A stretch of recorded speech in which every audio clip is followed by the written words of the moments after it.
Hello, you're in Deb's kitchen.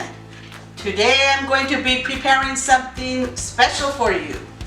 It's an old-fashioned nostalgic dish that I used to love from a little local eatery, and they called it a Mexican pizza.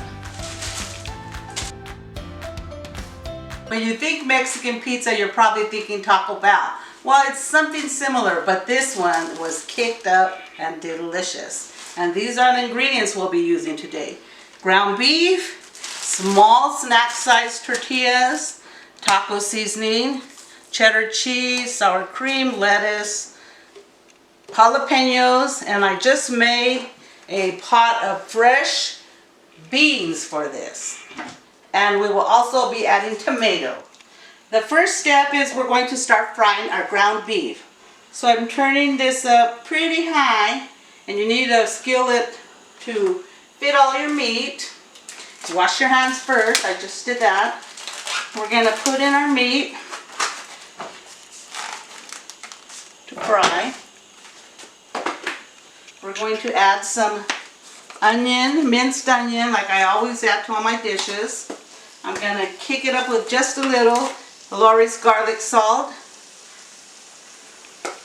Then I'm going to break it up and let it go. This is 2 pounds of meat, but you don't have to make this much. You can make a pound of meat. However many people you want to serve. This is your basic taco meat.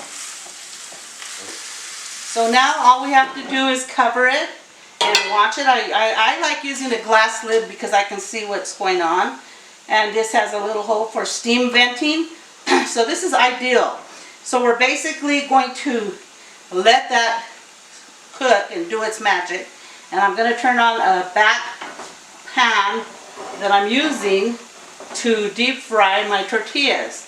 And if you can see, there's probably a couple of cups of oil in there. I want enough oil to submerge and fry those tortillas hot. So this is what we're going to be doing while we wait for our meat to cook. We'll check this in 5 minutes. So I'm waiting for my oil to sizzle, and what you want to be looking for is to see little bubbles and hear that little crackling sound. And you have to be extra careful and have a deep pan because the oil will pop. And we are going to be using these small fajita-sized tortillas. Make sure your pan is enough to fit it. Try it out before to make sure it's going to fit, and get ready to fry. This is what your tortilla will look like. A crunchy, crispy tortilla shell. Now, if you are on dietary restrictions and you just don't like all the grease, you can make your tortilla in the air fryer. All you have to do is spray it with a little olive oil spray. They come in, you can get them in cans. You just give it a little spritz, put it in your air fryer, but you have to have it weighted down. So make sure you have a couple of knives, and you can put metal in the air pressure cooker, in the air fryer, and just, because it's going to want to bubble up. And you just keep checking it. You put them in there for like 10 minutes, check it every few minutes, then turn it over until it's hard and crisp. But we're doing ours fried because we want that extra crunch. I moved my meat to the back burner because I don't want to try to be reaching over the pot. And I'm looking to see if my oil's ready. I usually put my tortilla down, and when I see the bubbles coming around it, sizzling up, then you know it's ready to go. So carefully put it in there, and I want to use something to hold it down so it won't bubble, because it's going to want to bubble up. You need to weight it down for a few. Be very careful, the oil's hot. At this point you can turn the oil down a little, the heat to like medium high, because it's already hot and it's not going to get any colder unless you put it down to totally low. This is why you must have tongs and something like a masher to hold it down. These two things are essential. So I can feel it by touching it that it's already golden. You don't want to burn these, so be careful. And then press it down gently. And be very careful of the hot oil, people. I can't stress this enough. If you notice, we have turned this down to like almost medium, not boiling and sizzling anymore. But our tortilla looks golden, and I kind of just, you hear that? You tap it. Check both sides. Let the residual oil drain out. And I always tap it, and if it's hard, it's ready to go. Make sure to get another vessel, like another pan, deeper if you want, and line it with paper towels so that once you get your tortillas out, you can put them like this, standing up, so any of the residual grease will just drain down and leave you a nice crispy tortilla. So we're just going to fry more. We'll be back in a couple of minutes. Okay, we're checking on our meat. As soon as you look at your meat through the glass and see that it looks like it's practically cooked, then get in there with your chopper or something, your spatula, whatever you use. If you don't have one of these Pampered Chef choppers, I highly recommend it.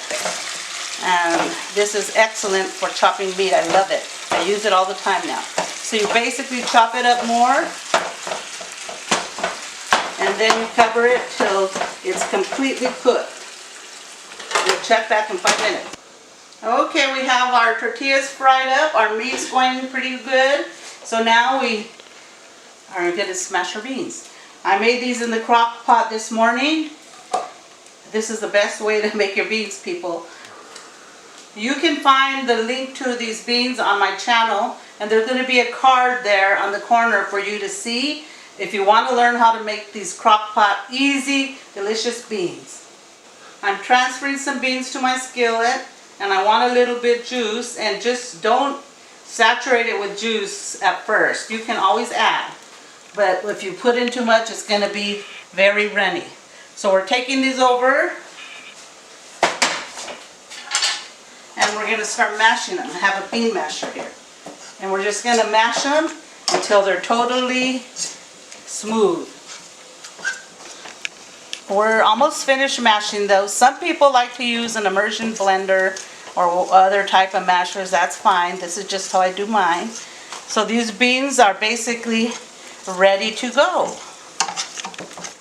I'm draining my meat, and we're going to add the taco seasoning in next. But I'm trying to get all the oil off. So if you have a sieve, put it over another pan and drain it. But the basic concept is you need all that oil out. This is 2 pounds of meat, but I don't want to use all this meat today, so I'm going to take about a pound out, and I can use this for some taco salad or tacos, whatever else I want to make. This we're going to chop up more because I want it to be smaller.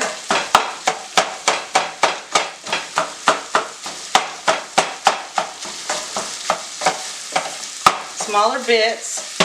Then we're going to get a package, and I'm using McCormick. I happen to like this. You can use any taco season you want. Pour it in, the whole package. Get about 3/4 cup of water. Add that. Mix it into your meat. As you cook your meat, it will thicken a little. And this is the taco seasoning. You don't have to add salt or anything. We've already seasoned our beef in the beginning. So this is simply giving it that taco unctuous, yummy flavor. All you do is cook this a few minutes. It's already cooked until you see it thicken up a little, because the sauce thickens. It's still kind of liquidy, but as it thickens, about 5 minutes, you will check it and turn it off. As you can see, it's been like 5 minutes, and you can see that the gravy has thickened. Look, and that's what you're going for.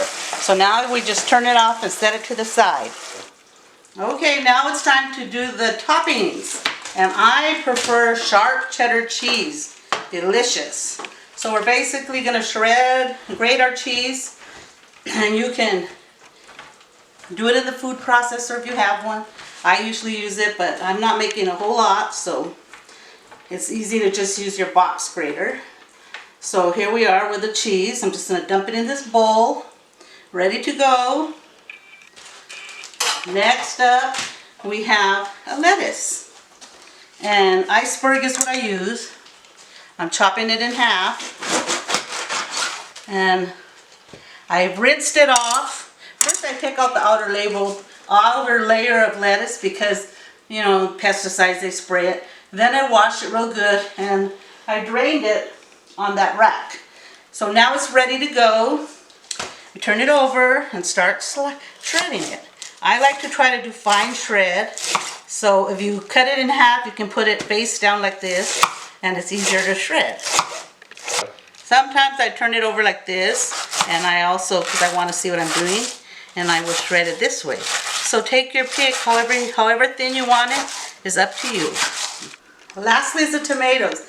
Some people like their tostadas with a round sliced tomato on the top. If you like that, if you're one of those people that wanted to have a pretty tomato, slice it like that.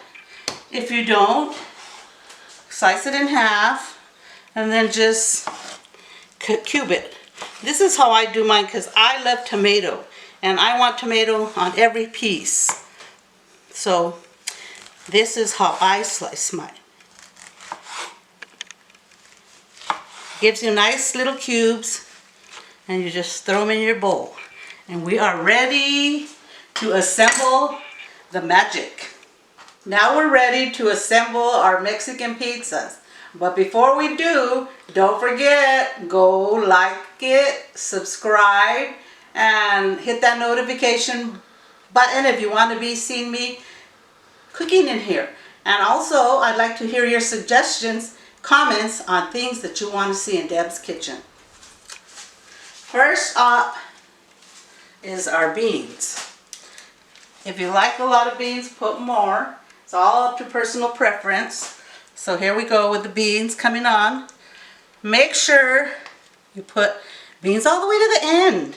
I hate when I go to the hamburger places and they just put a little dollop in the middle. That is not right. Next, it's your preference on how much meat you want on your tostada. I know the guys are going to put a lot more, but I just like just enough, like that. Crowning glory. So look at that. Doesn't that look delicious? Now we add our toppings. Let's get some of that lovely shredded iceberg lettuce. A generous portion of our sharp cheddar cheese. Then we have some tomatoes, and I use my heirloom tomatoes. You can use any kind of tomato you like, it doesn't matter. So let's decorate that. Okay, we're going in. Now there's an art to eating tostadas. And a lot of people do not like tostadas because they don't like that they crack up. Well, break it up with a fork. But if you're true Mexi, you go in for the gooey goodness.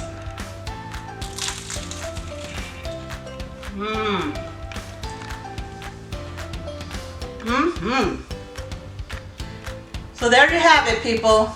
Deb's Tweaked Mexican Pizza. Go try this recipe out. You're gonna love it. And if you need to use a fork, I won't tell anyone.